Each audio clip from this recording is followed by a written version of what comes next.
It all started when I finally installed a wheelchair ramp at my home for my son, a Purple Heart recipient, and HOA Karen decided to show up with her clipboard, laughing and mocking the ugly addition.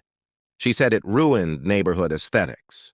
I calmly told her it was necessary for accessibility, but she rolled her eyes and called it excessive, then threatened to fine me for modifying property without approval. I had already documented the ramp, with county permits and military medical records proving my son's needs, so I filmed her meltdown while calling the HOA board to remind them that federal disability laws trump their aesthetic opinions. She went from smirking to pale as I read out the Americans with Disabilities Act and showed her my son's medal, records, and doctors. Letters. The HOA tried to argue that community guidelines were more important, but the county quickly intervened.